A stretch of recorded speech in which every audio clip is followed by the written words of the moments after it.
ठीक है, तो हम सब ने बेसिक्स क्लियर कर लिए थे, प्रिंट कैसे करना है, सीडी कैसे करना है, एलएस कैसे करना है ना? तो अभी मैंने ऑलरेडी एक फ़ोल्डर बनाया हुआ है। हम सब भी अपना-अपना एक फ़ोल्डर बना लेंगे जहाँ पे सारे प्रोग्राम्स हम रखने वाले हैं, ठीक है? मेरा फ़ोल्डर जैसे मान लो यहाँ रखा हुआ है, ओके, पाइथन अंडरस्कोर ब्रेक नाम से, ठीक है? यहाँ पे ऑलरेडी बहुत सारी फाइल्स हैं, बट उससे फ़र्क नहीं पड़ता, है ना? एंड स्टार्ट हम एक बार के लिए नोटपैड से कर रहे थे इफ एल्स तक, है ना? उसके बाद जो है हम कंटिन्यू करेंगे रेगुलर वीएस कोड या जिसकी जैसे अभी भी मर्जी हो वैसे भी दे कैन स्टार्ट। अभी तक हमने सिर्फ एक चीज़ पढ़ी थी, प्रिंट नाम का एक फंक्शन होता है जिसको सर अगर मैं यूज़ करूँ और इसको कोई भी data type integer float string में पास करूँ तो वो उसको प्रिंट करा देता है ना? इसको हम सेव करा के देख लेते हैं। लेट्स से म्यूज़िक के अंदर एक नया फ़ोल्डर बनाता हूँ मैं, पाइथन प्रैक्टिस, है ना? और इसके अंदर सेव करा देता हूँ हेलो डॉट पाई। यहाँ पे हमने पढ़ा था एक्सटेंशंस, फाइल के एक्सटेंशन होते हैं डॉट पी वाई। मैक में कैसे स्टोर करना है अपन को क्लियर हो गया, पहले फाइल में जाके नॉर्मल टेक्स्ट उसको बना के। विंडोज़ वालों को ओल्ड फाइल की जगह लो टेक्स्ट की जगह ओल्ड फाइल करना पड़ेगा पहले सेव कराने से। अब उसके बाद हम क्या करते थे, सबसे पहले तो फाइल एक्सप्लोरर में जाके देखते थे हमने जो फाइल बनाई है वो कहाँ पे बनाई है। हमने म्यूज़िक के अंदर बनाई थी, इस फोल्डर के अंदर बनाई थी, है ना? अब विंडोज़ और लिनक्स में यहाँ दिखा देता है, मैक में नहीं दिखा रहा है, बट मैक में भी हमारे पास तरीका है, अपन डायरेक्टली सीडी कर लेंगे म्यूज़िक स्लैश जो भी अपना फ़ोल्डर होगा। हम वो चीज़ कर चुके हैं लास्ट क्लास में ऑलरेडी, है ना? फिर भी दिक्कत हो तो बताना। तो सीडी कमांड है और जो भी पाथ है मेरे फाइल का वहाँ पे मैं एंटर किया एलएस करके वेरीफाई किया, एक ही फाइल है। फाइल को एग्जीक्यूट करने के लिए हम यूज़ करते थे पाइथन कमांड, क्योंकि यही है जो ट्रांसलेटर है जो हमारे कोड को बदलता है कंप्यूटर की भाषा में और उसको एग्जीक्यूट कराता है। तो यहाँ पे प्रोसेस चलता कैसे है, एक बार वो थोड़ा सा समझते हैं कि इनिशियली जो होता है हमारे पास पाइथन ट्रांसलेटर ये बात करता है कंप्यूटर से कि देखो कंप्यूटर भाई, इसने बोला हेलो वर्ल्ड डॉट पाई नाम की एक फ़ाइल है जिसको हम ट्रांसलेट करना चाह रहे हैं। तो पहला वैलिडेशन होता है कि फ़ाइल है या नहीं उस फ़ोल्डर के अंदर। बिल्कुल हमारे फ़ोल्डर के अंदर फ़ाइल है, ये रही, तो एक चेक पास हो गया, ठीक है। दूसरा तरीका हमने यहाँ देखा था, बिना सीडी किए मैं डायरेक्टली पूरा पाथ भी दे सकता हूँ फ़ाइल का, तो जिसको जो सही अप्रोच लगे वो यूज़ कर सकता है। उसके बाद यहाँ से पाइथन के वैलिडेशन चालू हो जाते हैं कि अब कंप्यूटर बोलता है ठीक है भाई, इस लाइन के अंदर जो पहली लाइन लिखी हुई है वो है प्रिंट, पहला कैरेक्टर बोल लो या कुछ भी।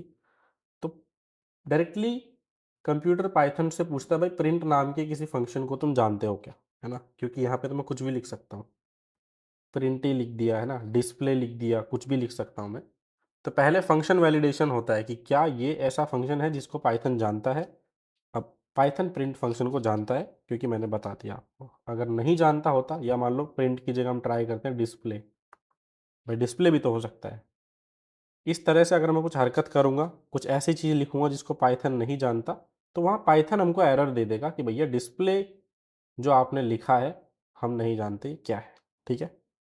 तो प्रिंट को वो जानता है, इसलिए सबसे पहले ये वैलिडेशन होगा कि जो फंक्शन हमने लिखा वो उसको जानता है या नहीं। उसके बाद वेरीफाई होगा कि ब्रैकेट लगाई है और क्लोज की है या नहीं, दोनों मैंडेटरी है, क्योंकि फंक्शन जब भी कॉल होता है ब्रैकेट लगेगी ही लगेगी। उसके बाद अंदर की चीज़ वैलिडेट होती है कि भाई अंदर जो आपने लिखा वो एक वैलिड डेटा टाइप है या नहीं।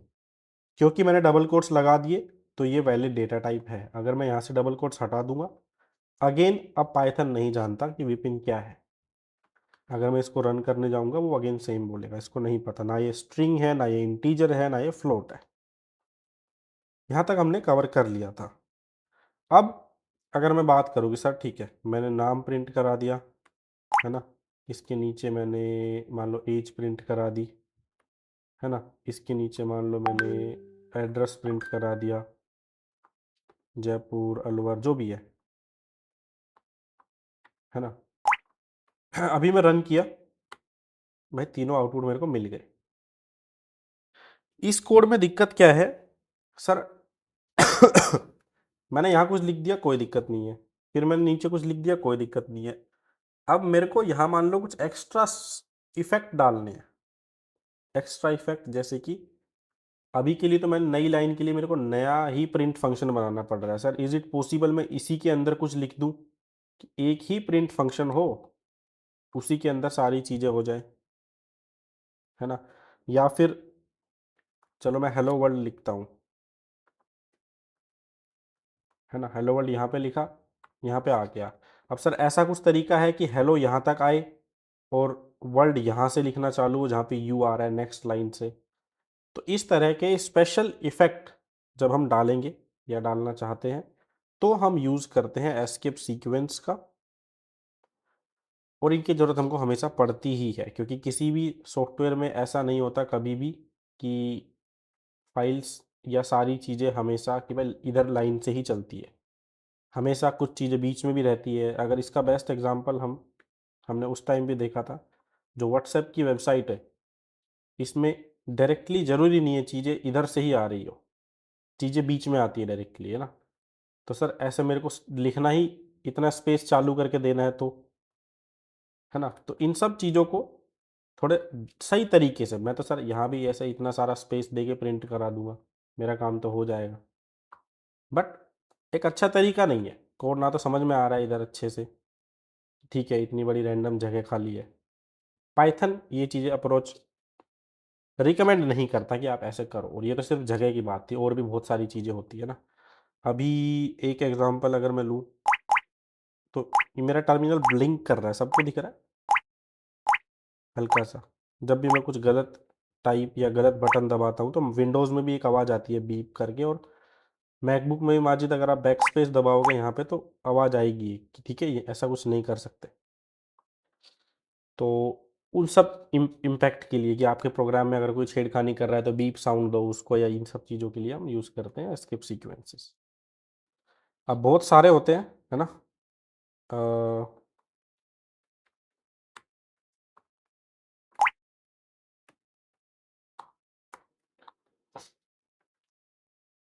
लिमिटेड ही है वैसे तो, इतने ज़्यादा भी नहीं है। मैं एक बार लिस्ट कॉपी कर लेता हूँ।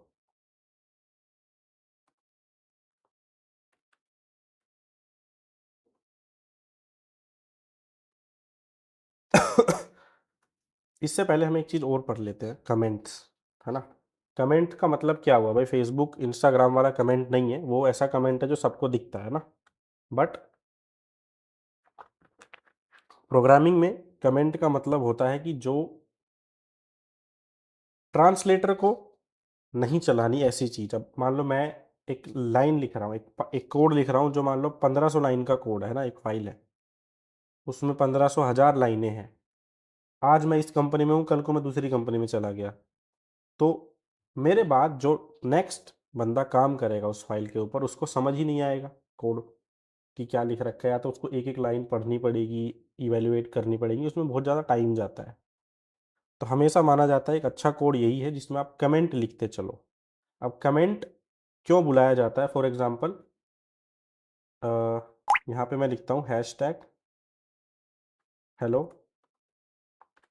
वर्ल्ड, या मान लो यहाँ लिख देता हूँ लर्निंग प्रिंट स्टेटमेंट, या कुछ भी ऐसी चीज़ जो सिर्फ डेवलपर के प्रोस्पेक्टिव से इंफॉर्मेटिव है, उसको कोई मतलब नहीं है ट्रांसलेटर से।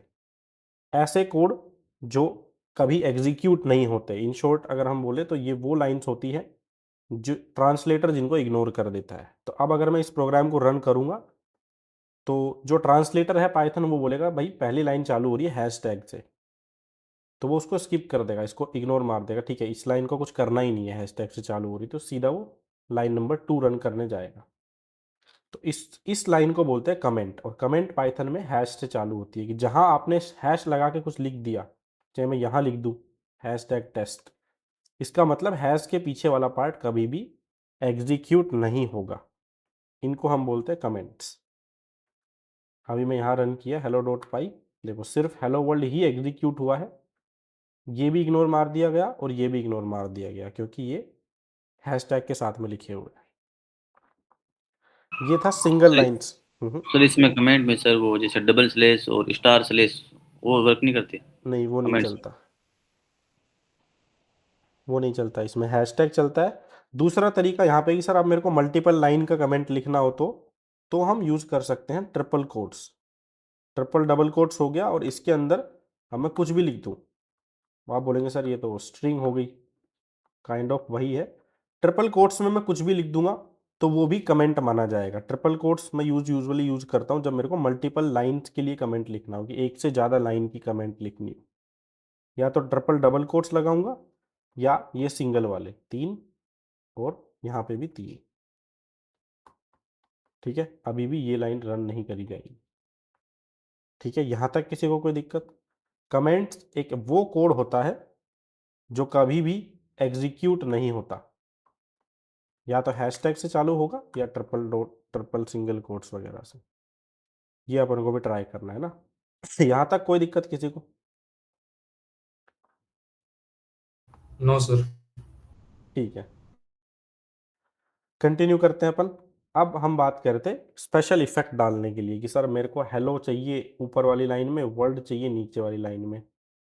अब एक तो तरीका वही है कि सर मैं या तो वर्ल्ड के लिए दूसरा प्रिंट लिख दूं, है ना, और भाई वर्ल्ड। बट जरूरत नहीं है, एक सिंगल लाइन में भी ये काम किया जा सकता है। तो बहुत सारे ऐसे इफेक्ट होते हैं हमारे पास पाइथन के अंदर। कुछ एक्चुअली ऑलमोस्ट सबकी ही लिस्ट यहाँ पे है। सबसे पहला होता है नई लाइन देने के लिए, है ना, कि आउटपुट जो है अगली लाइन से प्रिंट होना चालू हो। दूसरा है हमारे पास स्पेस देने के लिए, एक्स्ट्रा स्पेस देने के लिए। फिर अगर मेरे को बैक स्लैश प्रिंट कराना है उसके लिए होता है कैरेज रिटर्न, हम बात करेंगे, है ना। बैक स्पेस वाला पता नहीं क्यों बनाया है, क्यों है, हर लैंग्वेज में होता है, बट अगेन इसका कोई यूज़ केस नहीं होता, अभी तक तो नहीं देखा मैंने। फॉर्म फीड और वर्टिकल टैब दोनों सेम है ना। A is for the bell sound, अभी के लिए बस मोटा मोटा देख लो कि ऐसे ऐसे इतना कुछ होता है ना।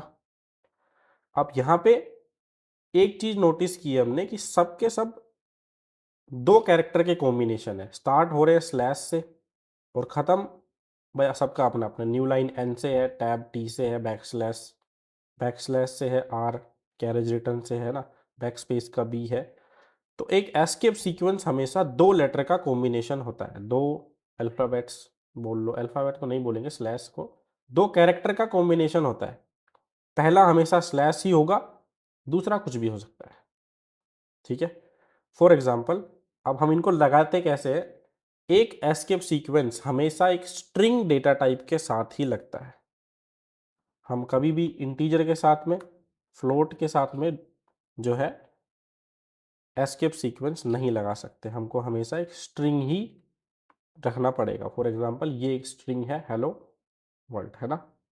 अब सबसे पहले हम वो जगह देखते हैं जहाँ पे हमको एस्केप सीक्वेंस लगाना है। सबसे पहले हम ट्राई करते हैं नई लाइन की, भाई स्लैश एन जैसे ही मैं लिखता हूँ नई लाइन आ जानी चाहिए।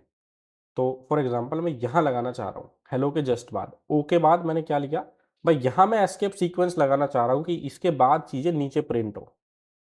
तो एस्केप सीक्वेंस के लिए मैं बैक स्लैश यूज़ करूँगा। हमने अभी सिंटेक्स देखा कि नई लाइन के लिए बैक स्लैश और एन होता है, मैंने लगाया यहाँ पे एन। अब देखो वो तो ऑलमोस्ट चमक गया, है ना। वीएस कोड में भी हाईलाइट हो जाएगा, विंडोज़ नोटपैड में देखना पड़ेगा हाईलाइट होता है कि नहीं, ना हो तो बढ़िया है। अब ऑल दो इसने ठीक है अलग अलग ही कलर में दिखा दिया, बट कंप्यूटर अब इस फाइल को कैसे ट्रीट करेगा? ठीक है, अब सेम चीज़ होगी, जैसे एग्जीक्यूट होने आएगा कंप्यूटर बोलेगा भाई प्रिंट नाम का कुछ ले रहा है, तो यूज़ करना चाह रहा है। पाइथन ने बोला हाँ भाई मैं जानता हूँ प्रिंट को, है ना, डिस्प्ले कराने के काम आता है। प्रिंट के अंदर सही डेटा टाइप लिखा है क्या? वैलिडेट हुआ, हाँ भाई एक डबल कोट्स यहाँ से चालू हो रहा है, डबल कोट्स यहाँ पे ख़त्म हो रहा है, मतलब स्ट्रिंग भी सही लिखी है भाई इसने।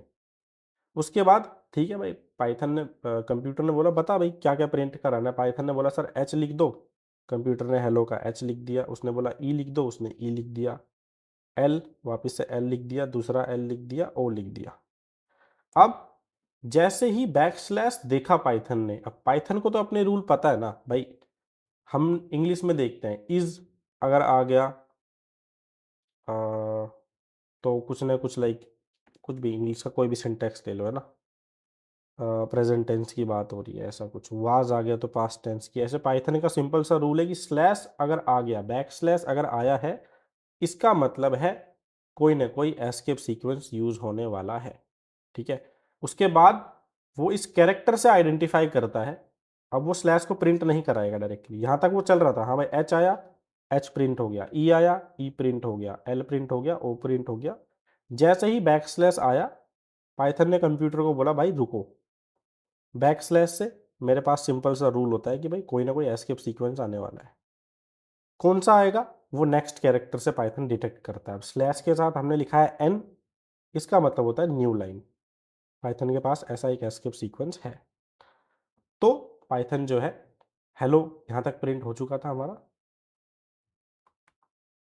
अब यहां पे न्यू लाइन मतलब है एक बार एंटर दबा देगा टर्मिनल के अंदर ही। तो हेलो एक लाइन में आएगा, उसके बाद नीचे दूसरी लाइन चालू हो जाएगी। उसके बाद इसने देखा सर स्पेस दे रखा है, तो कंप्यूटर स्पेस प्रिंट कराएगा। फिर अगला वर्ड है W O R L D और अगला वर्ड है डॉट। इतना खत्म होते ही प्रिंट के एंड में ऑटोमेटिकली एक नई लाइन आती ही है, तो वो लग जाएगी। तो अभी जो हमारा आउटपुट प्रिंट होगा वो कुछ इस तरह से दिखेगा। इसको हटाता हूं मैं और इसको रन करा के देखते हैं। रन कराने का सेम तरीका है भाई, पाइथन कमांड है हमारी, उसके में पाइथन 3 होगी और हेलो डॉट पाई। जैसे ही एंटर किया, देखो हेलो अलग आया है ना, और स्पेस वर्ल्ड अलग आया है। एक ही प्रिंट में काम हो गया। इस तरह के जो इम्पैक्ट है, इफेक्ट डालने के लिए हम लोग यूज करते हैं एस्केप सीक्वेंस का। अब एक क्वेश्चन, सर मैं कोई ऐसा एस्केप सीक्वेंस लिख दूं जो है ही नहीं, for example back slash Y होता ही नहीं है ना। अब अगर मैं रन करूं तो देखो, अब एरर नहीं देती पाइथन कोई, बट एक वार्निंग देती है। क्या वार्निंग देती है कि भाई देखो इनवैलिड एस्केप सीक्वेंस, यानी कि जैसे ही एक बैक स्लैश आता है, पाइथन सीधा ढूंढने लग जाती है भाई इसके बाद कोई तो कोई दूसरा एस्केप सीक्वेंस आने वाला है। उसने देखा ना एन है ना टी है ना स्लैश ही है ना आर है ना बी है ना एफ, कोई सा भी नहीं है इनमें से। तो पाइथन ने एक वार्निंग दी कि भाई देखो बैक स्लैश वाई नाम का किसी को मैं नहीं जानती। ठीक है, तो इसने स्लैश को यूं का यूं प्रिंट करा दिया। अगेन ऐसा हम कर सकते हैं, बट ये करने का सही तरीका नहीं है। सही तरीका क्या होगा, पाइथन का सीधा सीधा मतलब है, देखो अब प्रिंट एक स्ट्रिंग के अंदर बैक स्लैश का मतलब ही है कि भाई कोई ना कोई एस्केप सीक्वेंस आने वाला है ना। तो मैं बैक स्लैश को कैसे प्रिंट कराऊं, मेरे को ऐसे प्रिंट कराना हो तो हिम स्लैश हिज, है ना, ये लाइन मेरे को प्रिंट करानी हो तो सर इसमें तो हर बार वार्निंग आएगी जो कि मैं नहीं दिखाना चाहता। तो सिंपली 2 बार स्लैश लगा देंगे। 2 बार स्लैश लगने का क्या मतलब हुआ, पाइथन ने देखना चालू किया हाँ भाई स्लैश आया है तो एस्केप सीक्वेंस लगेगा। उसने फिर सेकंड वाले से मैच करने की ट्राई की, अच्छा दूसरे वाला क्या है, उसने बोला सर स्लैश है दूसरे वाला भी। तो डबल स्लैश नाम से कोई एस्केप सीक्वेंस है क्या, हाँ भाई डबल स्लैश से एस्केप सीक्वेंस है बैक स्लैश नाम का, जो कि सिंगल स्लैश प्रिंट करवाता है। तो अब अगर मैं इसको रन करूंगा तो it will be printed without any warning. ठीक है, 2 की जगह प्रिंट एक ही हुआ क्योंकि वो एस्केप सीक्वेंस था। ये थोड़ा कंफ्यूजिंग होता है स्टार्टिंग में, बट हैबिट हो जाती है। ठीक है, इसके बाद हम बात करें टी की, है ना। अभी हमने देखा था कि सर मेरे को बीच में आउटपुट प्रिंट कराना है ना, इसको हटा देते हैं, हेलो वर्ल्ड। अब 1 2 3 4 5 6 7 बहुत सारी मेरे को लाइन देनी पड़ी, तब जाके मेरा आउटपुट बीच में आया, है ना। इतना स्पेस मेरे को एक्स्ट्रा डालना पड़ा, जो कि आउटपुट ठीक है इधर अच्छा नहीं लगता है ऐसे देना। एक लाइन यहाँ तक जा रही है, उसके बाद नीचे मैं कुछ लिख रहा हूँ, वो यहीं पे ख़त्म हो जा रही है थोड़ी दूर तक में ही। तो इसके लिए हमारे पास होता है स्लैश टी, जो कि 4 स्पेसेस एक साथ प्रिंट करता है ना। अगर मैं एक बार लगाऊंगा स्लैश टी मतलब 4 बार स्पेस आ जाएगा, ऐसे 4 बार स्पेस प्रिंट होगा टर्मिनल में। दोबारा लगाया दूसरी 4 बार, और अगर मैं ऐसे 4 5 बार लगा दिया तो कितना स्पेस हो गया, 4 8 12, कितना स्पेस हो गया, 16 स्पेस हो गया। और प्रिंट कराऊंगा तो क्वाइट सिमिलर रेस्पॉन्स है, बीच में आ गया हेलो वर्ल्ड, बट कोड दिखने में थोड़ा बेटर लग रहा है। अब यूजुअली हम 4 बार भी स्लैश टी नहीं लिखते हैं, इसका अलग तरीका है, बट हाँ अभी के लिए ये समझ लो कि स्लैश टी का मतलब समझ में आया कि भाई वो स्पेस ऐड कर रहा है। अगर मैंने एक बार लगाया स्लैश टी, अब पाइथन सीधा सीधा बोलेगा भाई स्लैश लगा दिया, पहले ही इसने तो बैक स्लैश लगा दिया, इसका मतलब एस्केप सीक्वेंस आएगा। बोला भाई कौन सा आएगा, उसने बोला सर टी। टी से कुछ होता है क्या? हाँ सर, टी से होता है हॉरिजेंटल टैब, मतलब अब मेरे को 4 स्पेस देने हैं, तो वो 4 स्पेस दे देगा। हाँ 4 स्पेस है, गिन के देख लेना, है ना, या फिर मैं दिखा देता हूँ, 1 2 3 4, है ना, ओके नहीं 8 है वो। तो वो टैब का अपना अपना होता है। अब देख किसी के लैपटॉप में टैब दबाने से 4 बार स्पेस आता है, किसी के में 8 बार आता है। तो अपना टैब अपने हिसाब से कॉन्फ़िगर कर सकते हैं। वीएस कोड में 4 आता है मे बी, तो वो डिपेंड है आपके लैपटॉप का जो टैब बटन है उसको दबाने से कितना स्पेस आता है। टैब दबाने से जितना स्पेस आएगा उतना ही टर्मिनल में आपका डेटा ऐड कर दिया जाएगा। तो स्लैश एन और स्लैश टी हो गया, है ना। अभी अगर हम अगला देखें तो बैक स्लैश हमने कर लिया ना। कैरेज रिटर्न देखते हैं, कैरेज रिटर्न क्या काम करता है। कैरेज रिटर्न का काम होता है कि जो भी प्रिंट हुआ है उसको हटा दो, ठीक है। फॉर एग्जांपल हेलो के बाद मान लो यहाँ मैंने लगा दिया स्लैश आर। अब एस्केप सीक्वेंस है, कैसे पता है सर, स्लैश लग रहा है, आर आर से हमने अभी अभी पढ़ा, होता है कैरेज रिटर्न नाम का एक एस्केप सीक्वेंस। तो कैरेज का मतलब क्या होता है कि इससे पहले कुछ भी प्रिंट हुआ है वो उसको हटा देता है टर्मिनल से। यानी कि एच प्रिंट हुआ, ई प्रिंट हुआ, 2 बार एल, 1 बार ओ, यहाँ पे देखा कैरेज रिटर्न आ गया, तो जो भी प्रिंट हुआ था उसको हटा दिया जाता है। उसके बाद आगे की चीज़ प्रिंट होती है, W O R L D dot. तो सिर्फ वर्ल्ड प्रिंट होगा, हेलो प्रिंट नहीं होगा, ठीक है। सिर्फ वर्ल्ड प्रिंट हुआ, हेलो प्रिंट नहीं हुआ। इसका यूज़ केस होता है कई बार कि जब हम कुछ भी इंस्टॉल करते हैं टर्मिनल पे, तो एक लाइन चलती है ना परसेंटेज वाली लाइन, 0 1 2 3, उसके लिए समझ लो इसका यूज़ होता है। टर्मिनल में ही अगर हम कुछ डाउनलोड पे लगा देते हैं तो वो उस लाइन को हटाता है, फिर 1 लिखता है, हटाता है फिर 2 लिखता है, हटाता है फिर 3 लिखता है, इस तरह से काम करता है। तो इसके यूज़ केस मैंने खुद ने देखे हैं, बट अपन को क्लियर, जो भी इससे पहले लिखा गया है वो हटा देगा, अनटिल अनलेस तुम एक नई लाइन ऐड नहीं कर देते, फिर वो नहीं हटाएगा। इसका मतलब ये था, मान लो कैरेज रिटर्न से पहले आपने एक नई लाइन लगा दी, है ना, तो अब उसने कुछ नहीं हटाया। नई लाइन आने के बाद वो कुछ नहीं हटाता है जब तक इस लाइन के बीच में कुछ ना हो। इसका मतलब ये, अब मैंने यहाँ पे लिख दिया टेस्ट, है ना, तो हेलो के बाद तो नई लाइन आ गई, ये प्रिंट हो गया। अब क्या हुआ, टेस्ट प्रिंट हुआ, लेकिन अभी तक कोई नई लाइन नहीं आई है, कैरेज रिटर्न आ गया, तो वो टेस्ट को गायब कर देगा और वर्ल्ड को प्रिंट करेगा, ठीक है। यहाँ पे देखने वाली चीज़ क्या है, एक ही स्ट्रिंग के अंदर आप जितने चाहो उतने एस्केप सीक्वेंस यूज कर सकते हो। कोडिंग तो चालू है, हाँ, आप जितने चाहो उतने एस्केप सीक्वेंस यूज कर सकते हो, 1 2 3 4 5 10 15 50 100, है ना।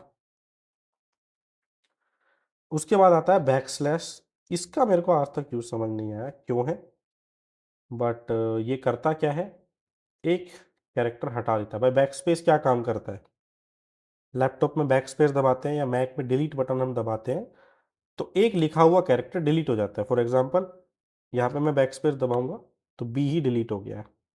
तो इसी तरह से जो डेटा टर्मिनल में प्रिंट हुआ है उसमें से ये एक हटा देता है। लेट्स से एच प्रिंट हुआ, ई एल एल ओ, ठीक है भाई, टर्मिनल ने बोला हाँ भाई पाइथन है, बोला हाँ सर, हेलो डॉट पाई नाम की फाइल है। उसने बोला प्रिंट को जानता है, जानता हूँ सर। प्रिंट के ब्रैकेट लगा रखे हैं, लगा रखे हैं सर। स्ट्रिंग सही है सर। प्रिंट होना चालू हुआ, H E L L O print हुआ, स्पेस प्रिंट हुआ, डब्ल्यू प्रिंट हुआ। जैसे ही बैक स्लैश आया पाइथन रुक गया, सर अगला कैरेक्टर भी बताओ मेरे को क्या है। कंप्यूटर ने बोला बी, तो पाइथन ने बोला हाँ सर मैं जानता हूँ बैक स्लैश बी को। बैक स्लैश बी क्या करता है, एक एस्केप सीक्वेंस है, बैक स्पेस का काम करता है, मतलब एक वर्ड को हटा दो टर्मिनल में जो आपने प्रिंट किया है। कंप्यूटर हटा देगा, तो बचेगा क्या, ORLD डॉट, तो ये प्रिंट हो जाएगा। इसका आज तक मेरे को यूज़ केस ना कभी दिखा है, बट ठीक है, लैंग्वेज में है तो आपको पता होना चाहिए। इसके बाद अगर हम बात करें, हमारे पास आता है /f और /v, दोनों ही सेम काम करते हैं, है ना। पता नहीं दो अलग अलग क्यों है ये, बट काम सेम करते हैं। फॉर एग्जांपल, अभी मान लो मैंने लिखा हेलो, उसके बाद फॉर्म फीड वाला एस्केप सीक्वेंस और वर्ल्ड, तो यहाँ पे कैसे प्रिंट होगा, HELLO। अब आया फॉर्म फीड, फॉर्म फीड का मतलब होता है पहले तो नई लाइन दे दो, और ये पता करो इससे पहले हमने कहाँ तक प्रिंट कर दिया था, मतलब इससे पहले कितना डेटा प्रिंट हो चुका है, तो वो ऑटोमेटिकली देखता है इससे पहले कितनी लाइन प्रिंट हुई थी, लाइन या जो भी कैरेक्टर है, भाई यहाँ तक प्रिंट हो चुका है ऊपर वाली लाइन में, तो नीचे वाली लाइन में वो वहाँ पे आता है जहाँ तक पहले प्रिंट हो चुका है, और अगला स्टेटमेंट यहाँ से टाइप करना चालू करता है, WORLD डॉट। तो हेलो का ओ मान लो हमारा यहाँ पे ख़त्म हुआ, तो वो अगली लाइन में यहीं से लिखना चालू करेगा, बस लाइन नहीं आ जाएगी और कुछ नहीं होगा उसमें। तो ये होता है फॉर्म फीड।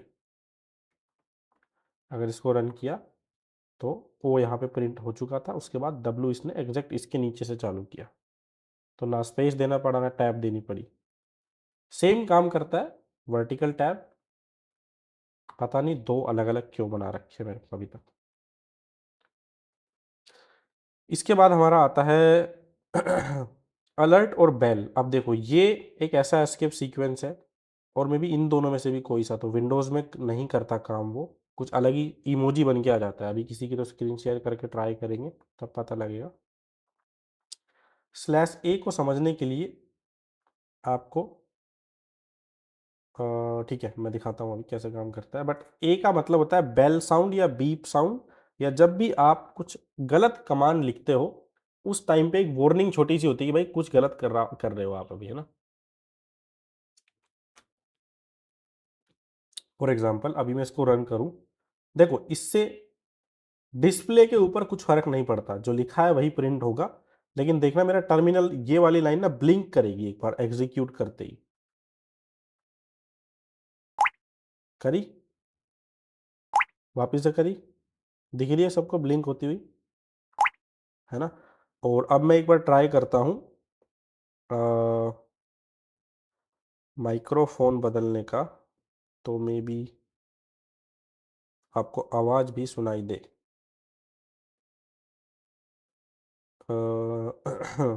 मॉनिटर आउटपुट 1, बताना आवाज़ आए तो, है ना।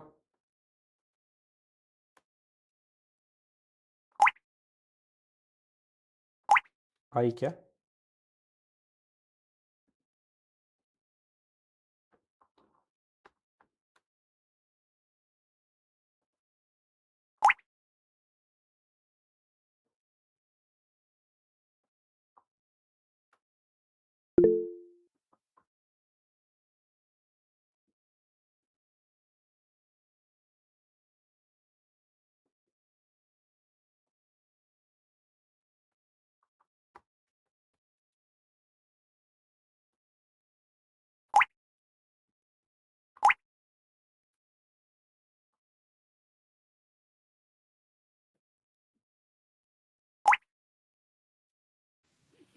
हाँ सर, हल्की हल्की सी आ तो रही है। ओके। वो पता नहीं आपको नोटिफिकेशन है या फिर इसकी नहीं नहीं, आवाज़ है। इसी की आवाज़ है, इसी की आवाज़ है, तो ये साउंड के लिए, हाँ यही ले लो ना, नोटिफिकेशन आते ही साउंड आती है ऑटोमेटिकली, तो इस साउंड के लिए हम यूज़ करते हैं /a हमारे प्रोग्राम में, जहाँ भी हम यूज़ करेंगे आउटपुट पे कुछ फ़र्क नहीं पड़ा, बट वो साउंड आती है। अब ये मैक में आएगी, विंडोज़ में इसकी जगह कुछ और ही लिखा हुआ आ जाता है ना। और रिकॉर्डिंग में तो ये चीज़ क्लियरली आपको आ ही जाएगी आवाज़। इसी तरह से हमारे पास अगला आता है सिंगल कोट्स और डबल कोट्स। अब इनका यूज़ केस बहुत यूनिक है, देखो अब मान लो मैं स्ट्रिंग यूज़ कर रहा हूँ सिंगल कोट्स वाली, है ना, और अब मुझको प्रिंट करना है इट्स हर चॉइस, है ना, ऐसा कुछ मेरे को प्रिंट करना है। अब देखा जाए तो सर एक स्ट्रिंग वो है जो 2 डबल कोट्स के अंदर आती है, हमने मान लिया ये एक स्ट्रिंग है। लेकिन इस केस में सर ये स्ट्रिंग यहाँ से चालू हुई, यहाँ पे खत्म हो गई, क्योंकि 2 कोट्स के बीच में भाई पाइथन को थोड़े ना पता है कि मैं इसको सेपरेटली ट्रीट कराना चाहता हूँ। पाइथन का तो सिंपल लॉजिक है भाई, यहाँ से चालू किया, यहाँ तक लिख रखा है, मेरा काम हो गया, मेरे को इतने से मतलब। अब पाइथन बोलेगा ये सब क्या लिख दिया भाई, ये क्या है, मैं नहीं जानता इसको, ये क्यों लिखा है ना। तो इस टाइप के स्पेशल केस कई बार होते हैं जब हमको सेम कोट्स अंदर यूज करने पड़ते हैं जो हमने बाहर लगा रखे हैं, जैसे ये वाला केस हो गया है ना। एक सेकंड रुकना ना यहाँ पे नोटिफिकेशन आ रहे हैं क्या, नहीं आ रहे ना, ठीक है। तो ऐसे केस के लिए हमारे पास स्पेशल टाइप के एस्केप सीक्वेंस है कि अगर आप सिंगल कोट्स के अंदर ही सिंगल यूज कर रहे हो तो यहाँ पे आप सिंगल कोट्स वाला एस्केप सीक्वेंस यूज कर लो, है ना। अब वो कोई दिक्कत नहीं देगा, इट्स हर चॉइस हो गया, है ना।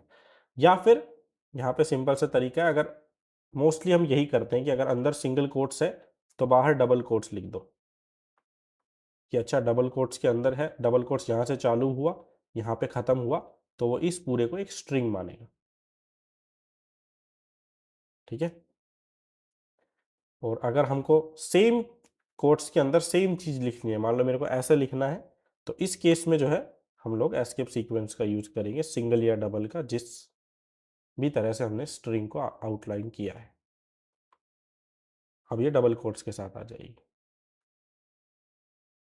तो इतना ही एस्केप सीक्वेंस है हमारे पास पाइथन के अंदर, है ना। एंड इन सब के एग्जांपल मैंने यहाँ भी दे रखे हैं।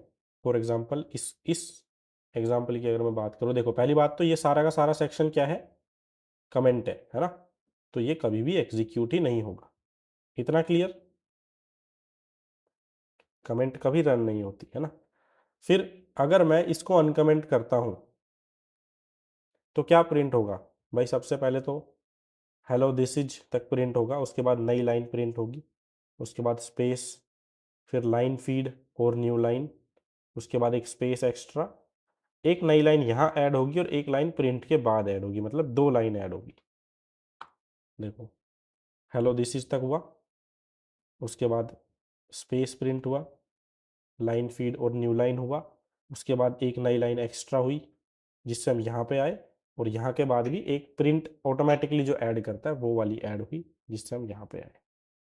तो ये सारे के सारे एस्केप सीक्वेंस के प्रोग्राम्स हैं, इनका आउटपुट आपको बताना है ना। अभी ये बताओ कौन एग्जैक्ट सेम चीज, एटलीस्ट एक या 2 एस्केप सीक्वेंस मेरे को स्क्रीन शेयर करके दिखाएगा यूज करके।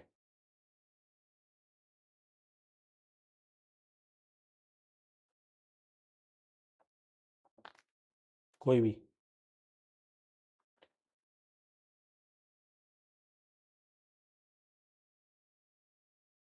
अपने पास है पीसी से कौन कौन ज्वाइन है आज,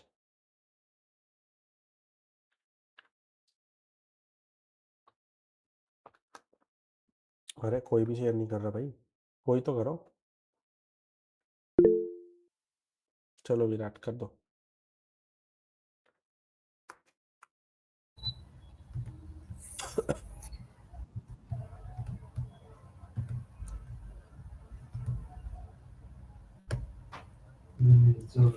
एक पाइथन फाइल बना लो,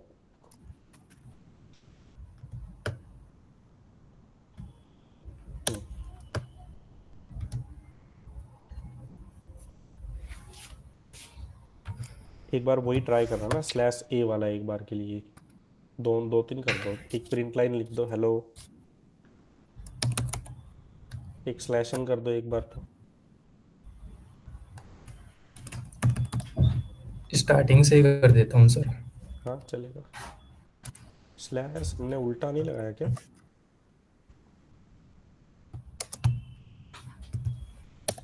हाँ अब ठीक है।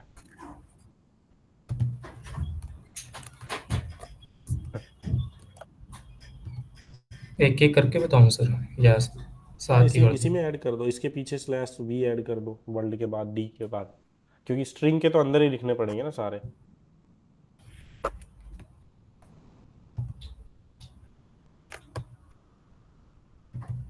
वी स्लैश ए लिख दो, वरना बस ये दो ही दिखा दो अभी के लिए तो।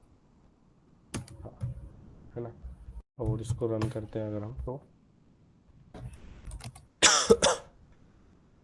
है एलएसी नहीं है इसके पास। कमांड प्रॉम्प्ट खोल लिया क्या? पावर शेल खोलना पड़ेगा अपने को। कहाँ पे है ये?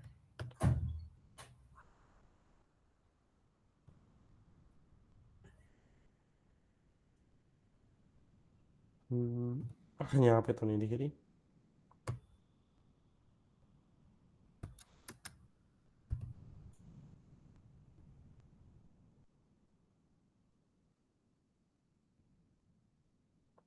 उसमें जाना नोट पैड में,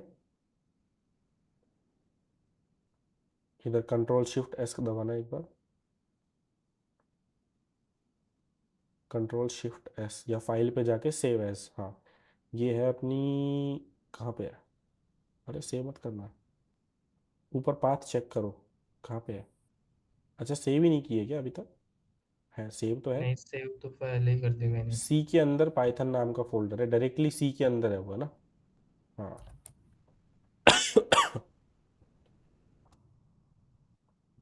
तो यहाँ से सीडी करके चेंज करूँ उसको? या तो चेंज कर लो या फिर डायरेक्टली बता दो पाइथन स्पेस, सीडी भी कर सकते हैं, सीडी स्पेस लेफ्ट क्लिक। हाँ। अरे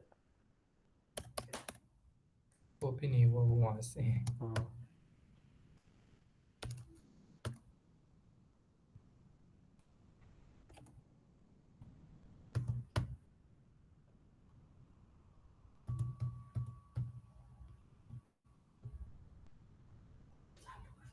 हम्म,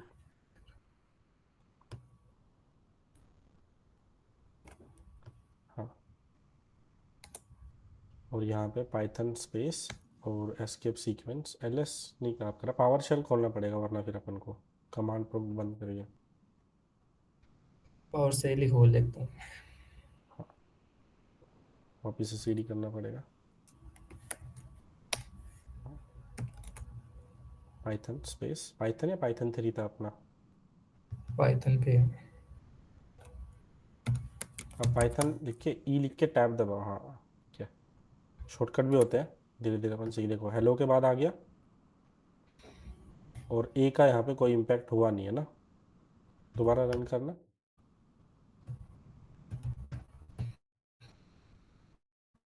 ना तो ब्लिंक हुआ ना कुछ, हमको नहीं दिख रहा। एटलीस्ट अगर आवाज़ भी आ रही होगी तो हमको नहीं आई। आ रही है सर, मेरे पास तो आ रही है।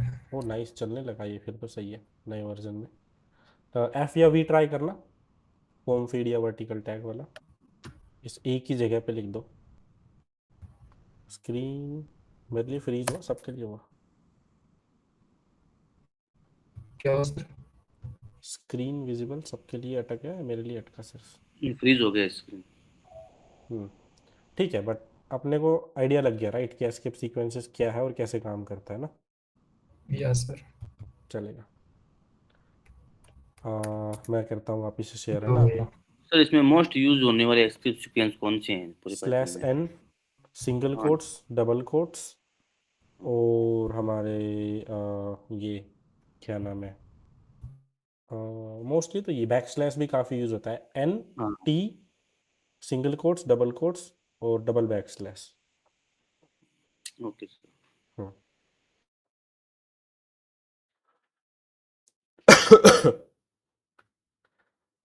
वापस से मैं शेयर करूँ स्क्रीन, है ना। विराट आवाज़ आ रही है।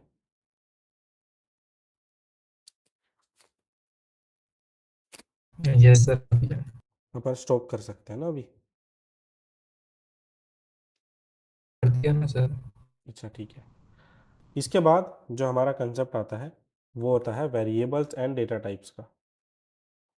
तो सर डेटा टाइप्स तो हमने पढ़ लिए, है ना, अभी अभी हमने पढ़े थे 2-3 दिन पहले। ये होता है इंटीजर, ये क्या होता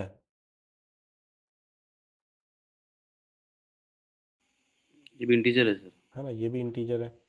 और ये फ्लोट है। और ये भी शायद फ्लोट है सर, ये भी मैंने फ्लोट है, डेसिमल आते ही फ्लोट है ना।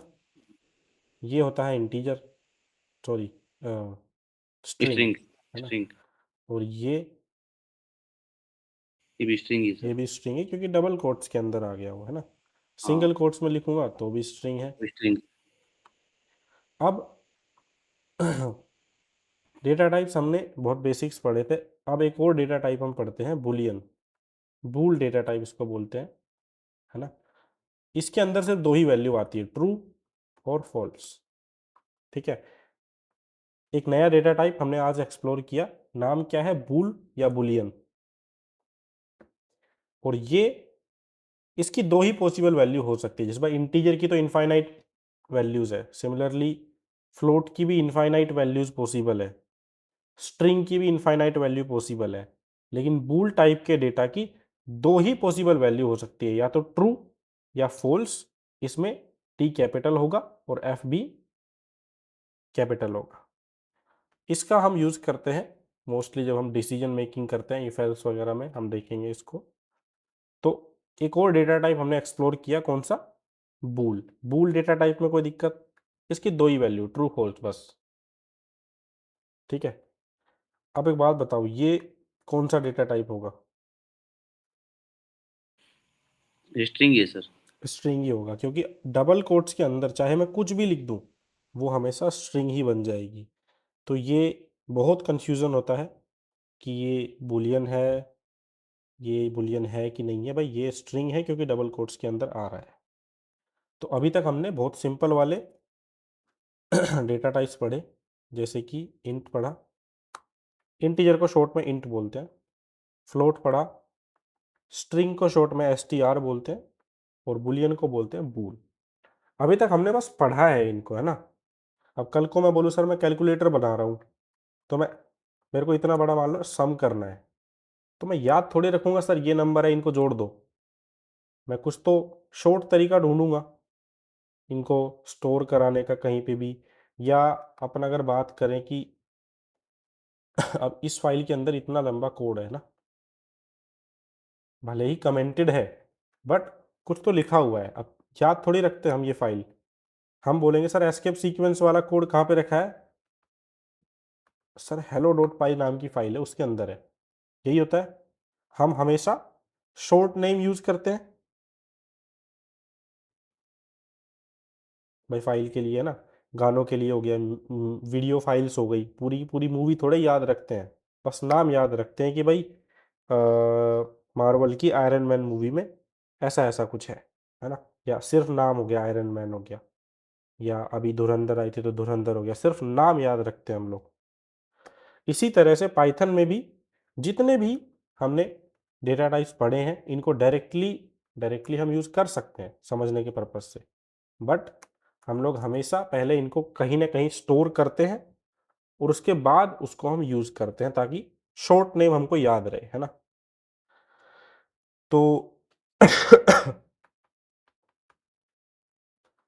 इस शॉर्ट करने के लिए हम एक मेथड का यूज़ करते हैं लैंग्वेज के अंदर, जिसको हम बोलते हैं वेरिएबल्स या आइडेंटिफायर्स या कुछ भी बोलते हैं ना। इसके बारे में हम ट्राई करेंगे कल कंप्लीट करने का, वेरिएबल्स एंड डेटा टाइप्स को। बट वेरिएबल्स बनाने के कुछ रूल्स होते हैं कि भाई आप कैपिटल ABCD में बनाओ, स्मॉल ABCD में बनाओ, या फिर आप मान लो उसमें अल्फ़ाबेट्स डालना चाहो कि कार 1 कार 2 कार 3, है ना। अपन कॉन्टैक्ट से वैसे ही करते हैं, अमित 1 अमित 2 दीपक 1 दीपक 2, या दीपक जियो दीपक एयरटेल। इसी तरह से नंबर थोड़े याद रखते हैं पूरे का पूरा। तो हम अपने हिसाब से कुछ भी नाम दे देते हैं मोबाइल नंबर को, है ना। बट पाइथन में नेमिंग कन्वेंशन कैसे होती है, उनके क्या रूल्स है, वो सब अपन कीवर्ड्स पढ़ेंगे। नहीं है। क्या, हाँ कीवर्ड्स, कीवर्ड्स। कीवर्ड्स अलग वाला, हाँ कीवर्ड्स नहीं होना चाहिए, वो रूल्स है। तो इनको हम धीरे धीरे कल पढ़ेंगे।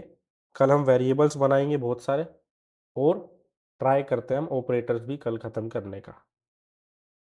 ठीक है। क्योंकि अभी मैं अगर डेटा टाइप वगैरह बताने लगा तो टाइम कम पड़ेगा, और अगर सबको दिक्कत नहीं है, अगर हम 5-10 मिनट ऊपर जाते हैं तो बता दो।